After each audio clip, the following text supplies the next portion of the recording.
his engineering bay at completion. He is lifted off. His SCVs move out. I join him in the fray. I head towards my opponent, with one SCV lagging behind, thinking to himself, are we really doing this? Behind his friends, behind his family members, the brethren of SCV, they march bravely forward.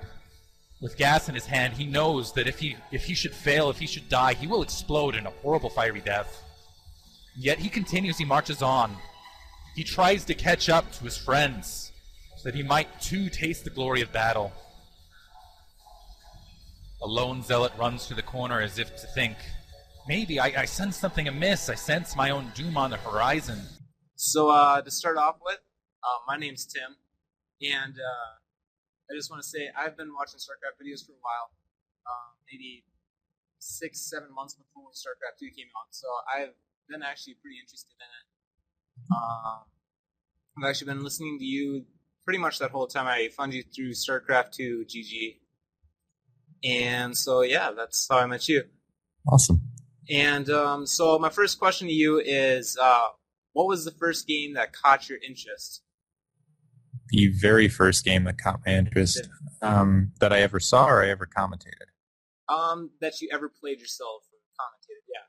Very first game. The very first game I ever commentated, Clazert, I think was still commentating at the time, but he was about to go on vacation, and I just got impatient and watched. It was the OSL final between GG Play and Iris. Yeah. And I was actually in a room with some of Moletrap's old roommates. Actually, I think it was in his old room, and a couple of our mutual friends, and I was watching it, and they're like, what are you watching? I was like, I'm watching a StarCraft final. And I started explaining to them what was going on, because they were pretty, they were mostly clueless. A couple of them had never really played StarCraft all that much. And a couple other of them, they're like, what is that green or that orange stuff on the screen? And I'm like, that's Darkswarm. Here's how that works. Yeah. And we proceed to get in arguments about how Darkswarm precisely worked after that, because it was a big semantical thing.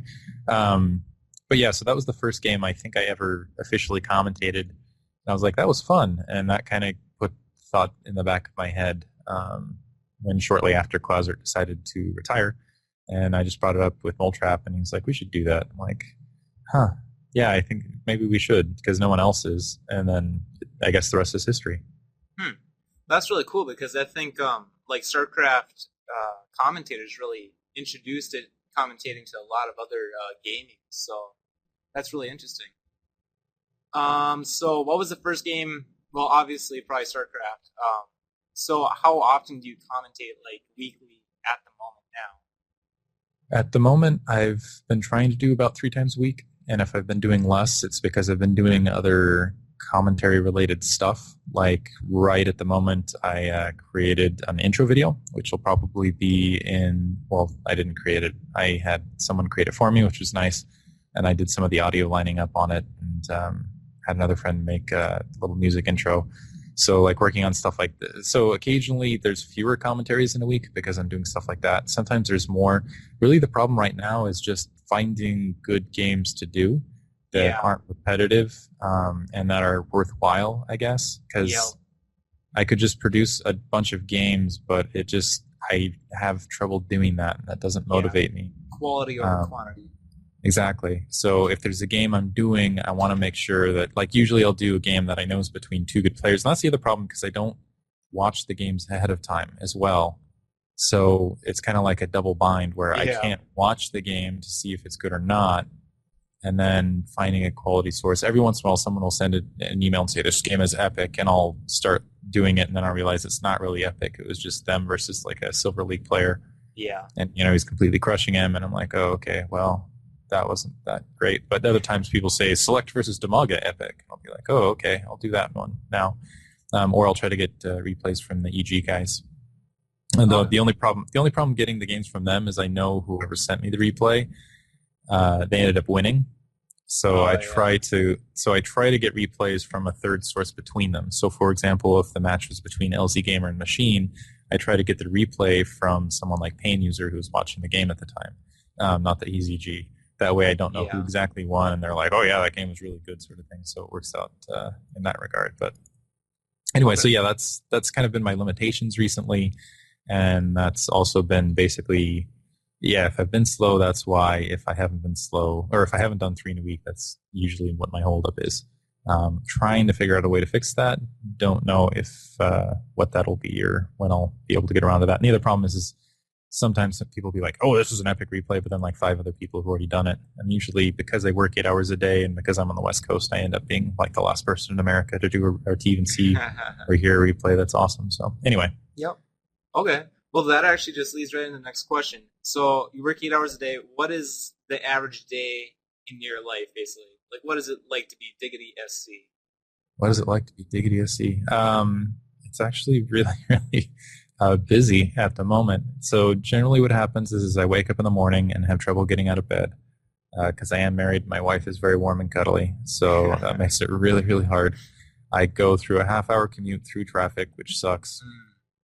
The half-hour commutes I don't think are as bad, but when it's half-hour through traffic, then it sucks. Yeah. I'm hoping that'll change. I actually wanted to do like start an online internet campaign and be like, let's change this. I live in San Diego. Let's change this San Diego. The only reason the traffic is so bad is because we suck at merging. Here's how you merge. Stop acting like idiots. Maybe in the near future, have a bumper sticker campaign. Anyway, Nice. So I get into the office and I work at like the best company ever, which is DivX, and I stumble. I'm not a morning person, so I kind of stumble into the back. I encode videos for a living, so I kind of check all the encodes I had running overnight, sit down, check email, get some nice delicious green tea and some water, eat some breakfast because I'll like eat a bowl of Cheerios right there, and then set up all the new video encodes, kind of basically do my job until the end of the day, which is, standard 8 hours later. Sometimes a little less. Sometimes my boss is like, it's a Friday, it's the weekend, you don't have anything that's not, that's pressing. You already have everything running that's encoding, so just go home. I'm like, you rock. And so I'll just head home from that.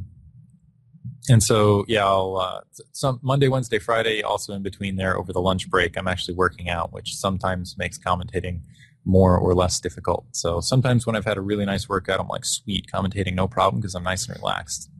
Other days I'll work out and be like, God, I can't move. I don't even feel like I can talk today. And so it makes it more difficult to commentate. Sometimes I'll just skip it all together. But anyway, so then I drive another half hour through traffic back home. And then it's depending on whether my wife is working or not. So if she's not working, we eat dinner. We usually watch something on Netflix until around 10 o'clock. She goes to bed. And then I do my nightly whatever, which is either commentating or doing something around commentating, and then every other day I actually try to do something that's relaxing and fun to stay sane. Not that commentating isn't relaxing and fun, but it's about like, I would say half an hour of fun actually talking into the mic, and then like 3 or a bunch of time all the after editing. that, all the processing really. Yep. I don't edit as much as I used to, just because of sake of time. And I'm trying to get to the point where I don't have to do it at all. I'm trying to work on an automated system. I don't know if that'll work out or not though. Hopefully it will. I feel like I'm close. I feel like I have all the individual bits, but I don't have all of them together. So getting close to that, though. And then I'll be able to pick up the process as well. But so that's a night when she is not working. When she is working, it usually goes a little bit later, because what I'll do is I'll either cook or pick up food for her and kind of have everything in order for when she arrives at home, and sometimes I'll try to sneak in commentating right then. Because I have about an hour or two. She works like 12-hour shifts because she's like a neonatal nurse, and it's just like crazy hours, really stressful. But yeah, she comes home tanked, and I basically take care of her most of those nights. And then she usually, again, goes to bed around 9 or 10 o'clock, depending on how many shifts she's done in a row. Sometimes she just wants to go straight to bed, and I'm like, no, you need to actually eat food to stay alive, sort of thing. Eat. But and then, I usually commentate and usually try to keep a midnight 1 a.m. sort of limit on everything. Yep. Sometimes it goes to 1 a.m. 30. That's a really awkward way of saying that, but whatever. And go to bed, start the cycle again, except for the weekends. And then the weekends are kind of dictated. If she's working, I basically spend the entire day like working on commentating or commentating stuff. And that's a Saturday. And then Sundays I usually almost entirely take off. And if she's not working on Saturdays, I spend the Saturdays with my wife. And that's kind of the life of Diggity at the moment, which is like it's working, taking care of my wife, and then commentating, and that's basically it. And then like kind of a little bit of EVE Online on the side, which is nice because I don't actually have to be logged in or actively playing it to actually be playing it, which is very helpful for this sort of schedule. Yeah, really. Okay. Well, getting back to StarCraft then. So like now you switch over to StarCraft 2 mainly.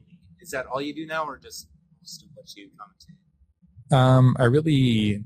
It wasn't like a thing where it's like, oh, I'm only doing StarCraft 2 now. The big issue for me was that the StarCraft stuff is on hiatus, or it's on hold right now. I don't think there's any leagues going on at the moment. And when there were leagues going on, there would be some matches, but it would always be like 8 matches, that would need to be done, and I wouldn't be able to choose between them. Or there would be 5 matches, it would be an MSL set, or 3 matches and OSL set, and I wouldn't be able to feel like I could dedicate 3 matches worth of time, and particularly not looking at them through. I could kind of tell by looking at the file size, but I would never know how long the games would be. And additionally, like, I don't know, the Pro League stuff just didn't seem to be happening a lot since I've come back. And otherwise, yeah, it's oftentimes been covered by Nuke and Ranchin, or I just don't know what's going on because I haven't been able to keep up, and I feel like I don't like commentating just kind of back in out of the blue. I feel like I have to watch about 10 or 12 games to kind of get an idea of what's going on first as far as the rivalries and things are going before I really dive back into commentary off a hiatus, where that's not the case for StarCraft 2, where it's kind of like, it's been a giant free-for-all and everybody's in every tournament. So it's not that I'm not doing StarCraft 2 or that I'm only doing StarCraft 2. No, I definitely do StarCraft. It's just there's not really a lot of StarCraft happening since I've come back. And on top of that, basically, if I was going to get stuff otherwise from the foreigner community, they're all doing StarCraft 2. I've been thinking about actually doing a little bit of Counter-Strike if I could get my hands on that, or just doing some random fun commentaries of random things. Like I haven't found Minecraft very enjoyable, but I know a lot of other people have. But I have enjoyed what people have built in Minecraft and some of the side communities. So I've thought about hopping into a Minecraft thing and doing like a random Minecraft or maybe another NetHack commentary, because I still get people that get random requests for that sort of thing. But yeah, no, I'm not exclusively doing StarCraft 2, and it wasn't something I was like exclusively focusing on. It's just what's been convenient lately. Okay. So even though, which kind of makes sense, which is kind of odd when you think about what I said in the first portion, where it's like it's hard to find replays. It's kind of hard to find content to do right now at large for me, I guess, fit in the time context. But StarCraft 2, at least between the two, has been a lot easier. Yeah. Well, definitely there's not a whole lot of big tournaments going right now, so I can see that.